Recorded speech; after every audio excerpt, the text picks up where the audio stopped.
Welcome to the podcast. If you'd like to listen to an ad-free version of this episode and all of our episodes, then search True Crime Today Premium Plus on Apple Podcasts and press subscribe. That's our premium channel where all of our ad-free and advanced episodes live, all in one place. True Crime Today Premium Plus. Search it on Apple Podcasts and press subscribe. Even try it for 3 days free. The last thing they saw was someone they trusted. You're tuned in to Hidden Killers with Tony Bruschi, featuring retired FBI special agent and chief of the Counterintelligence Behavioral Analysis Program, Robin Dreeke. Let's talk about one more piece on this that was presented by the defense. And in my opinion, they've done a very good job of introducing a lot of reasonable doubt in this case. And this is something they revealed at the very end. It has to do with the cell phone of Libby German. And we had known for a while that there was a record that this cell phone turned off, turned on, started receiving messages in the middle, later in the day, several hours after the girls were believed to have been dead. But the defense now presented evidence showing a headphone jack was inserted into Libby German's phone 5 hours after her disappearance, pretty much showing that the phone was handled later than originally thought. So somebody had the phone. Were the girls even dead yet? I mean, were they hauled around? They did introduce evidence that said they don't believe they died in the space that they died. You can't argue with the technology either that's saying this headphone went in there. That's there. It's a fact. It happened. Who did it? How did it happen? If they were alive, I mean, it could very well have been one of the girls. If they were like locked away somewhere and they had their headphone jacks, you could have plugged it in. What do you make of that? I mean, and there's no explanation. It's just they threw it out there for the jury to go, there's a little more reasonable doubt. How well do you think something like that's going to play? I think it's more good data points for reasonable doubt. I think this entire case defense is showing that we got a lot of reasonable doubt. Mm-hmm. And I'm going to flip it back to the true victims that are still with us, and that's the family. Yeah. No matter what happens at this point, I would have doubt. I don't know, I can't be them because I haven't been through this trauma they have, but I would have a lot of doubt, even if he's convicted. Even if it's a unanimous conviction by the jury on everything, on all counts, whatever. I mean, I personally would have a lot of doubt because I got doubt now. Yeah. And we've really been trying to get everything that the jury's been seeing. Again, we're not in the courtroom, so we don't taste it, touch it, feel it the same way, experience it like they have. But I can't believe they haven't made a bigger deal of his life before this event to show the lack of behavior arc in him to do such crimes. Because everyone that keeps making all the comments on social media, well, it's just this, it's just sexual assault, or it's just control issue. Okay, you're right. It is all those things. Show me how that ties to him. Yeah, exactly. People like this don't just pop one day and go, I'm going to go sexually assault some kids in the woods and then go back to living a completely different life. like one that doesn't have any of that in it whatsoever. 23 devices. There's nothing that was found on any of them that points to any of that sort of material.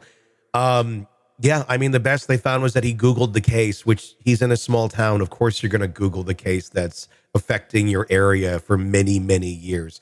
Lots of reasonable doubt here. A lot of challenges to the firearms evidence. I mean, the bullet science is not that much of a science.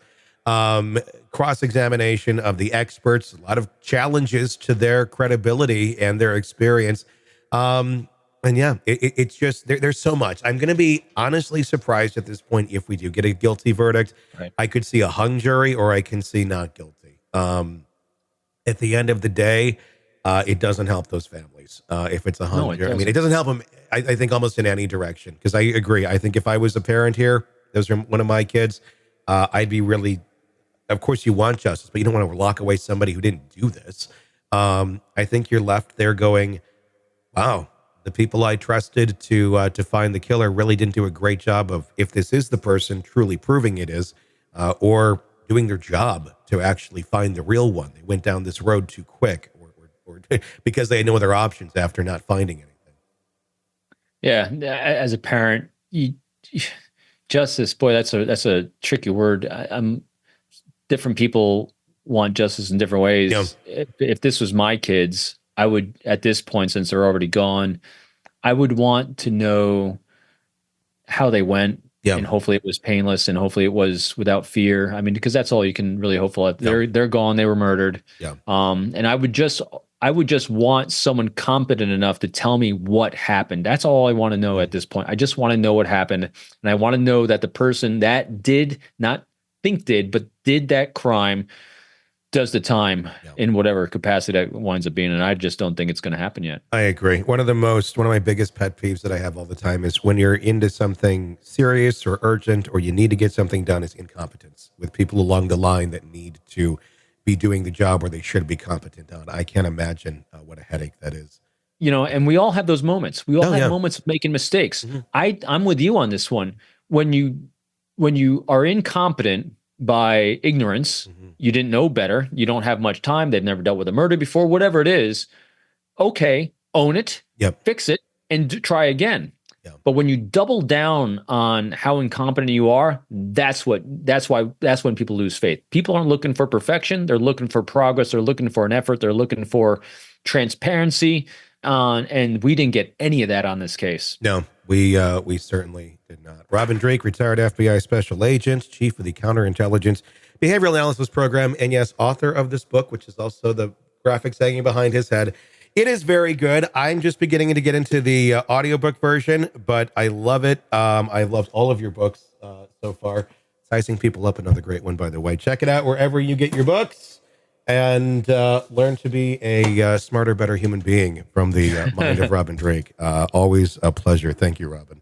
Thank you, Tony. Welcome to the podcast. If you'd like to listen to an ad-free version of this episode and all of our episodes, then search True Crime Today Premium Plus on Apple Podcasts and press subscribe. That's our premium channel where all of our ad-free and advanced episodes live, all in one place. True Crime Today Premium Plus. Search it on Apple Podcasts and press subscribe. Even try it for 3 days free. You're in the thick of a true crime saga, every detail sinking in, and then, wham, a commercial about something you couldn't care less about. It's like being served a microwaved dinner at a 5-star restaurant. But it doesn't have to be this way. Go for True Crime Today Premium Plus on Apple Podcasts. With True Crime Today Premium Plus, you get uninterrupted, ad-free episodes, extended interviews that dig even deeper into the muck, and early access so you can brag to your friends. It's like ordering the secret menu at a crime buffet. So, search for True Crime Today Premium Plus on Apple Podcasts, subscribe, and savor every twisted detail without interruption.